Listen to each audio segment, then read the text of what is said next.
তোমরাও দেখে অবাক হচ্ছ তো এটা আমি কি দিচ্ছি? হ্যাঁ, আমিও অবাক হয়েছিলাম যখন প্রথম এই বাড়িতে বিয়ে হয়ে আসি।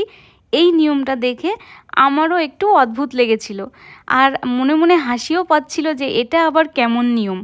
আজ হচ্ছে পৌষ সংক্রান্তি। পৌষ সংক্রান্তিতে প্রত্যেকের বাড়িতেই পিঠে পুলি নানা রকম পিঠে জিনিস তৈরি হয়। তো আমাদের বাড়িতে প্রথমে আগে এই আলপনাটা দিতে হয়। এটাকে বলে পিঠের গাছ। এই পিঠের গাছটা তৈরি করতে হয়। হ্যাঁ, এটা অদ্ভুত শুনতে লাগলেও এটাই নিয়ম। পিঠের গাছটা তৈরি করতে হয়। জানি অনেকের মধ্যে এই নিয়মটা নেই। তো এই পিঠের গাছটা তৈরি করে তারপরে সেটাতে পুজো করতে হয়, তারপরে পিঠে বানাতে হয়, এরকম নিয়ম কিছু আছে। তো আমি এখানে পিঠের গাছ দিচ্ছিলাম। দেখো এইভাবে পিঠের গাছটা বানাতে হয়, মানে গাছে পিঠে ধরে আছে সেরকম একটা ব্যাপার। তো পিঠেগুলো আমি দিয়ে নিচ্ছিলাম এখানে। অনেকে অনেক রকমভাবেই তৈরি করে, কিন্তু আমার শাশুড়ি মা বলেছেন এইভাবেই পিঠের গাছটা বানাতে। দিয়ে গাছে যেহেতু শিকড় হয় সেই জন্য এই গাছটাতেও শিকড় করতে হয়। তার নিচে আমি একটু শিকড় মতো করে দিলাম। মানে খুব ভালো পারিনি, তবু যতটা পারবো চেষ্টা করেছি।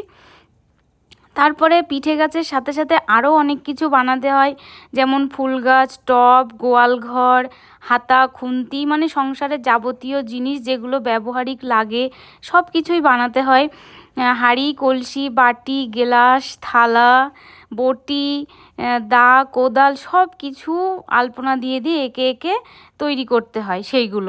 সেইগুলো করার পরে তারপরে এইগুলোকে আবার সিঁদুর টিঁদুর দিয়ে পুজো করতে হয়। তো দেখো আমার আলপনা দেওয়া কমপ্লিট হয়ে গেছে। আলপনা দেওয়ার পরে তারপরে আমি গাছের শিকড়ে সিঁদুর দিয়ে নিচ্ছিলাম। এখানে সবগুলোতে সিঁদুর দেওয়া লাগে না, শুধু গাছের শিকড়েই দিলে হয়। তো আমি যেখানে যেখানে গাছ এঁকেছি সেই গাছগুলোর শিকড় দিয়েছি, আর কোনো জায়গায় সিঁদুর দিইনি। তারপরে সন্ধে হয়ে গেছে। সন্ধেবেলায় আমি দেখো সব কিছু সাজিয়ে নিয়ে চলে এসেছি গাছের পুজো করার জন্য।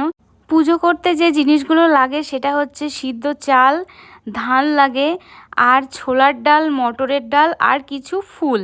তো সেগুলো নিয়ে আমি চলে এসেছি, আর ধূপ দানি আর প্রদীপ নিয়েও এসেছি, সেটাও দেখাতে হবে লাস্টে। তো আমি এক এক করে চাল, ছোলার ডাল, মটরের ডাল, তারপরে ধান, এগুলো সব শিকড়ের গোড়ায় দিয়ে দিচ্ছিলাম। দিয়ে তারপরে ফুলটা দিয়ে দিলাম।